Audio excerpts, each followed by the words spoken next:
Hi, it's Nicole. I read the excellent novel Poor Things in April and immediately thought of Frankenstein. It's a very interesting thought experiment when you think of them side by side. I cannot read the author's mind, so I don't know if Alastair Gray wrote Poor Things as a response to or was inspired by Frankenstein. So if Mr. Gray ever sees this video, I hope you don't mind me comparing and contrasting them. I am less worried about offending Mary Shelley. I make the assumption that most of you watching are more familiar with Frankenstein by Mary Shelley, published in 1818, than with Poor Things by Alastair Gray, published in 1992. Why do I pair them up? The initial setup and the general theme of the two novels are very similar, like a mirror image.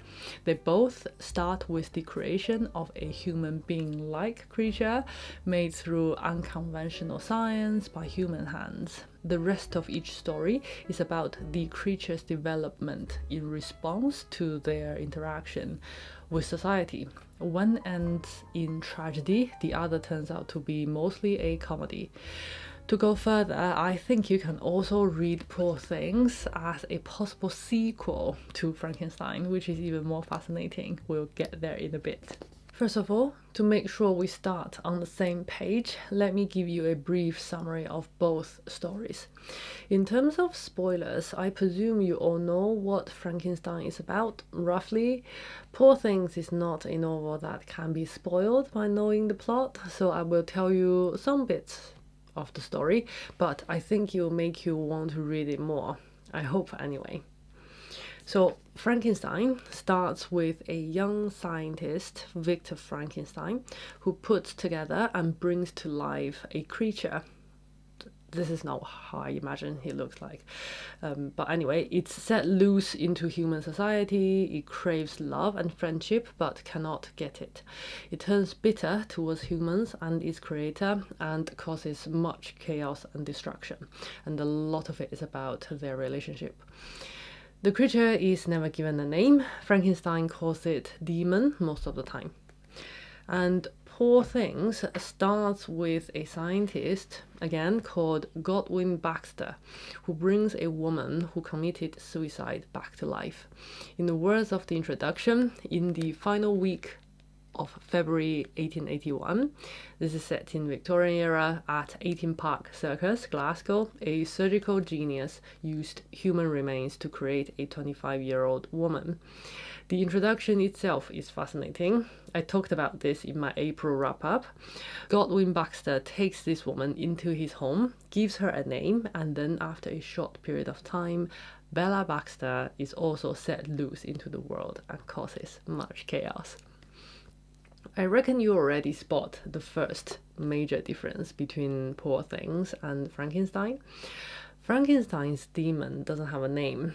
Frankenstein never names him, while Bella Baxter not only is given a name, she inherits her creator's name, her creator's surname. That immediately tells us a lot. The demon is ugly, his appearance so hideous and intimidating, even his creator runs away from him. This is the first encounter between Frankenstein, the creator, and his creature. I beheld the wretch, the miserable monster whom I had created. He held up the curtain of the bed, and his eyes, if eyes they may be called, were fixed on me. His drawers opened, and he muttered some inarticulate sounds, while a grin wrinkled his cheeks. He might have spoken, but I did not hear. One hand was stretched out, seemingly to detain me, but I escaped and rushed downstairs. I took refuge in the courtyard belonging to the house which I inhabited, where I remained during the rest of the night, walking up and down in the greatest agitation, listening attentively, catching and fearing each sound as if it were to announce the approach of the demoniacal corpse to which I had so miserably given life. Oh, no mortal could support the horror of that countenance. A mummy, again endued with animation, could not be so hideous as that wretch. I had gazed on him while unfinished. He was ugly then. But when those muscles and joints were rendered capable of motion, it became a thing such as even Dante could not have conceived. After this, without exception, everyone who sets their eyes on him either flees or strikes him. It happens so much that the demon despairs of ever receiving kindness or affection, and he turns to hatred towards human beings as a whole, and especially his creator. The demon says, sorrowfully, like Adam, I was apparently united by no link to any other being in existence, but his state was far different from mine in every other respect. He had come forth from the hands of God, a perfect creature, happy and prosperous, guarded by the special care of his Creator. He was allowed to converse with and acquire knowledge from beings of superior nature, but I was wretched, helpless, and alone. The demon says, I am alone like Adam before Eve was created, but at least Adam's creator loves him. My creator doesn't. He had come forth from the hands of God, a perfect creature, happy and prosperous, guarded by the special care of his Creator. He was allowed to converse with and acquire knowledge from beings of a superior nature. That's a fitting description of Bella Baxter. Bella is wanted and loved. She happily belongs to her creator, Godwin Baxter, and he loves and nurtures her as a parent. He actually creates her to be his partner, which we'll look at a bit later. Bella, as her name suggests, is also beautiful. Those two things, beloved and beautiful, set her up for a life on a completely different level to Frankenstein's demon. This is the first time we meet Bella. The music stopped. The woman stood and faced us, stepping unsteadily forward, then pausing as if to keep balance. Her tall, beautiful, full-bodied figure seemed between 20 and 30 years. Her facial expression looked far, far less. She gazed with the wide-opened eyes and mouth, which suggest alarm in an adult, but in her suggested pure, alert delight with an expectation of more. She wore a black velvet gown with narrow lace collar and cuffs. She spoke carefully with a North of England accent, and each syllable was as sweet and distinct as if piped on a flute. Hello, Godwin. Hello, new man. Then she flung both arms straight towards me and kept them there. Give only one hand to new man, Belle, said Baxter kindly. She dropped her left hand to her side without otherwise moving or altering her bright, expectant smile. Nobody had looked at me like that before. I grew confused as the offered hand was too high for me to shake in the conventional way. I surprised myself by stepping forward, rising on tiptoe, taking Belle's fingers in mine and kissing them. She gasped, and a moment later slowly withdrew her hand and looked at it, rubbing the fingers gently with her thumb as if testing something my lips had left there. She also cast several astonished but happy little glances at my fascinated face, while Baxter beamed proudly on both of us like a clergyman introducing two children at a Sunday school picnic. He said, "This is Mr. McCandless, Belle." "Hello, Mr. Candle," she said. "New wee man with carrot tea, red hair, interested face, blue necktie, crumpled coat, waistcoat, trousers made of brown corduroy." "Corduroy, my dear," said Baxter, smiling as joyful on her as she on me. Corduroy, a ribbed fabric woven from cotton, Mr. McCandle. McCandleless, dear Belle. But dear Belle has no candle, so dear Belle is candleless too. Godwin, please be Belle's new candle, you new wee candle maker. "You reason beautifully, Belle," said Baxter, "but have still to learn that most names are not reasonable. Oh, Mrs. Dinwiddie, take Belle and your grandson down to the kitchen and give them lemonade and a donut sprinkled with sugar. McCandless and I will be in the study." Godwin Baxter clearly loves her as a proud parent. McCandless falls in love with her on the spot. She makes friends with high and low men and women as she tours around Europe.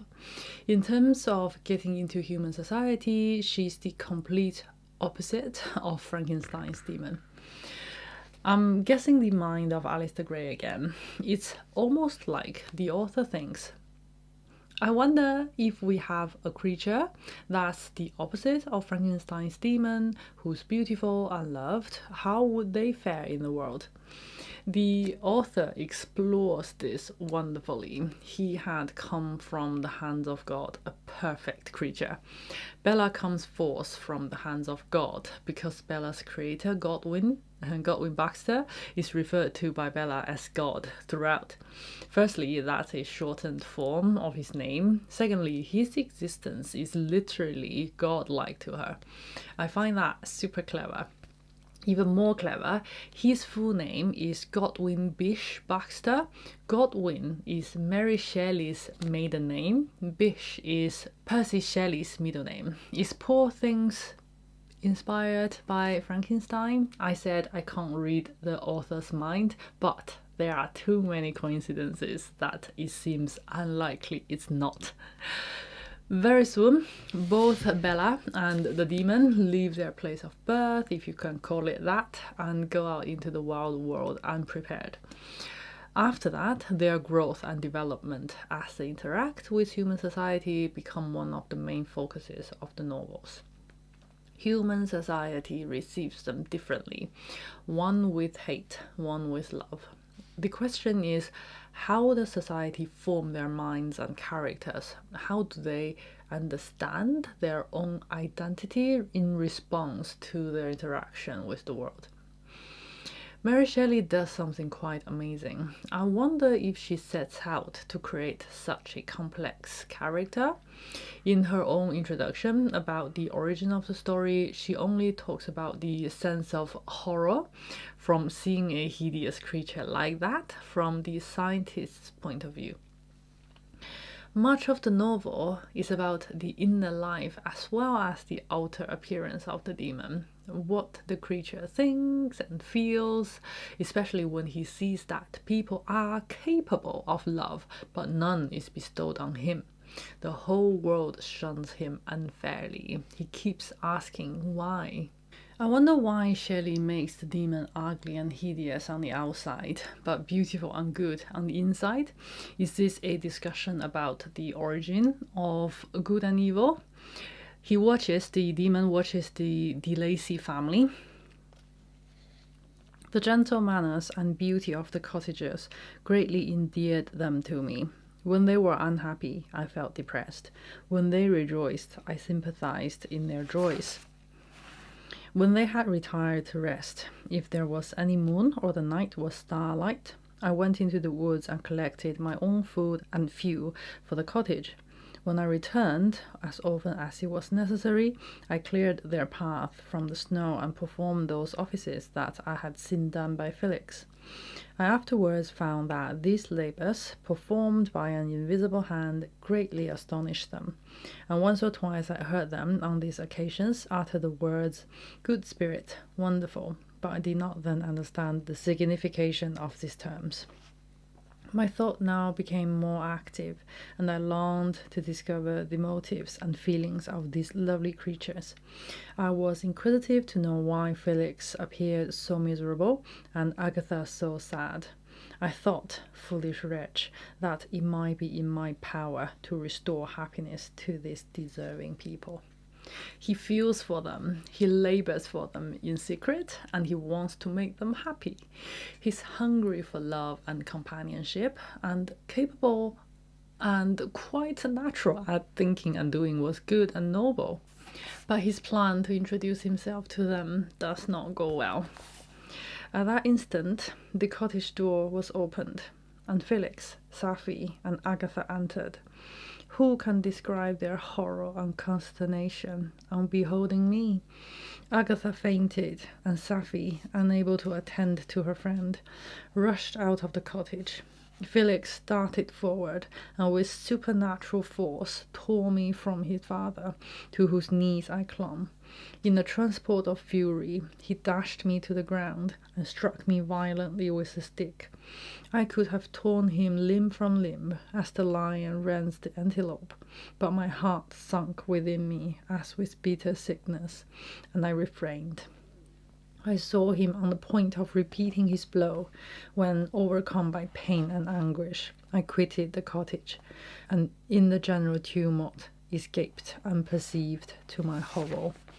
Cursed, cursed Creator, why did I live?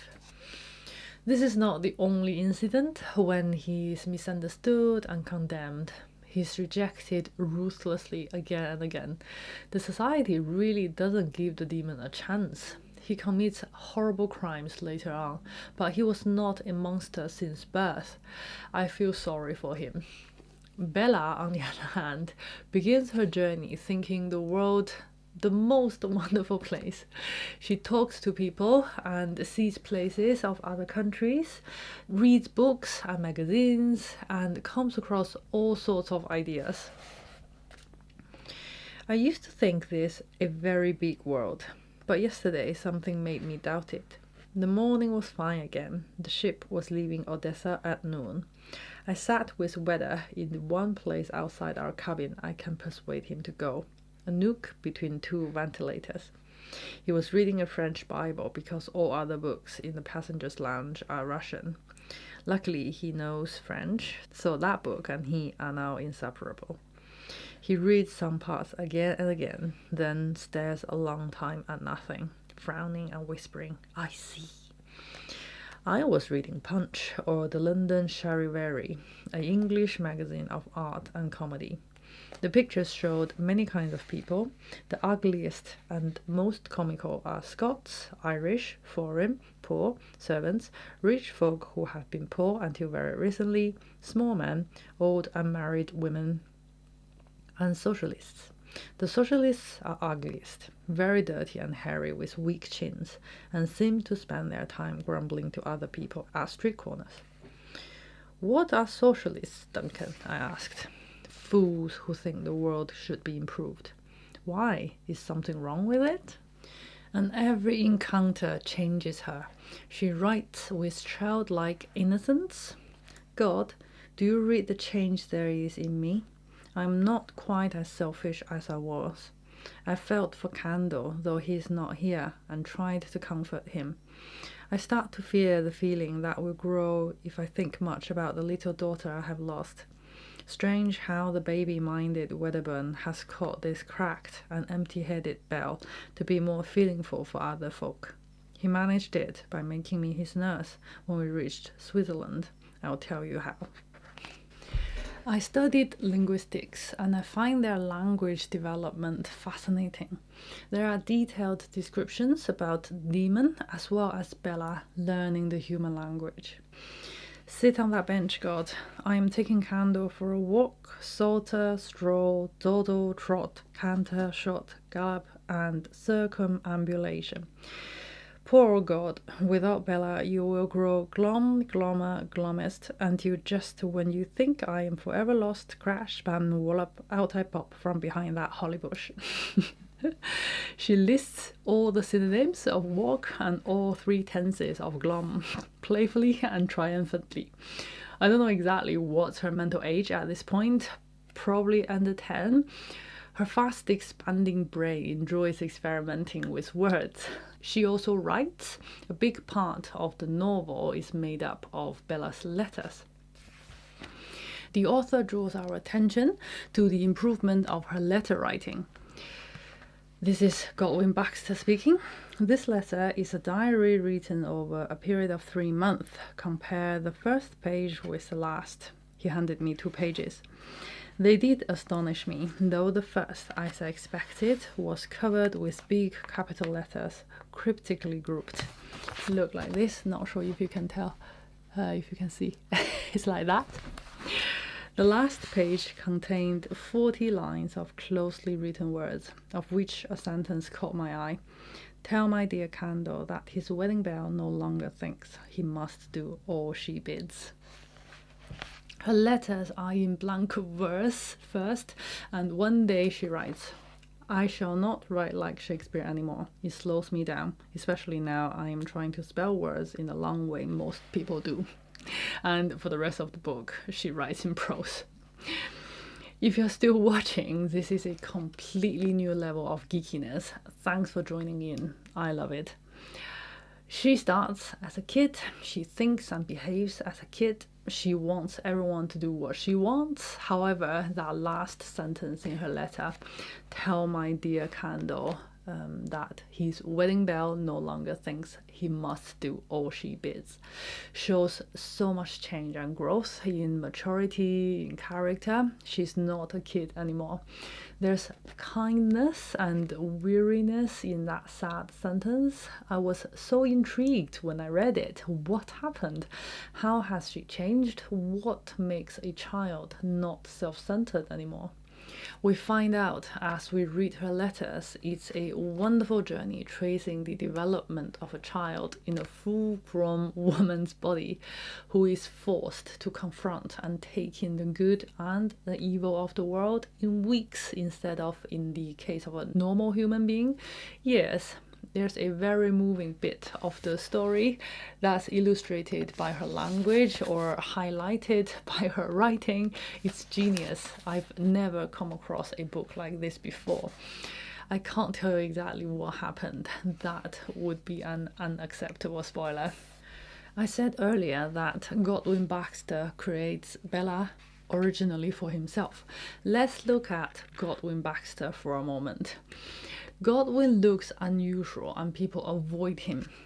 Baxter usually sat there preparing and examining slide sections and making rapid notes, and here his big face, stout body and thick limbs gave him a dwarfish look. Sometimes he ran out to raid the tank of disinfectant where brains were heaped like cauliflowers, and as he passed other people, you saw he was a whole head taller than most, but he kept as far from others as possible, being desperately shy.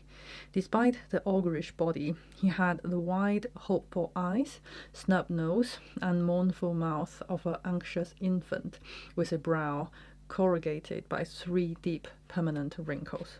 And this is what he looked like. Godwin's birth is a bit dubious. Listen to this. This was the only son of Colin Baxter, the first medical man to be knighted by Queen Victoria. Sir Colin's portrait hung beside the portrait of John Hunter in our examination hall, a clean-shaven, sharp-faced, thin-lipped man who looked nothing like his son. Sir Colin's lack of interest in female beauty was legendary, one of the gossips told me, but his offspring proves he had a particular appetite for female ugliness. It was said that Godwin's father got him late in life by a domestic servant, but unlike my father, gave his son his own surname, a private education, and a small fortune. Nothing definite was known of Godwin's mother. Some said she was in a lunatic asylum, others that Sir Colin kept her as his maid-servant in black dress, white cap, and apron, silently passing plates round the dinner table when he entertained colleagues and the wives of colleagues.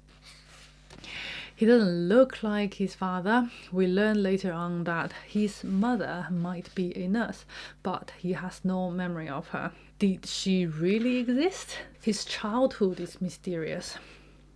As I was educated at home and saw no other families and never played with other children, I was 12 before I learned exactly what mothers do. I knew the difference between doctors and nurses and thought mothers an inferior kind of nurse who specialized in small people. I thought I had never needed one because I was big from the start. That's so problematic and full of clues if you read into it. Why was he educated at home? Why did he see no family and play with no children? And most tellingly, what does he mean that he was big from the start, except that he was created as a full-blown adult human and never had a normal childhood? His physical needs are unnatural. Because of a chemical imbalance, my system needs alternating doses of iodine and sugar. I have to monitor their effect with great exactness. His medical need is not that of a normal human being who is sick. Listen to this. I ate with Baxter at a huge table, sitting as far from him as possible, having little or no pancreas. He made his digestive juices by hand, stirring them into his food before chewing and swallowing.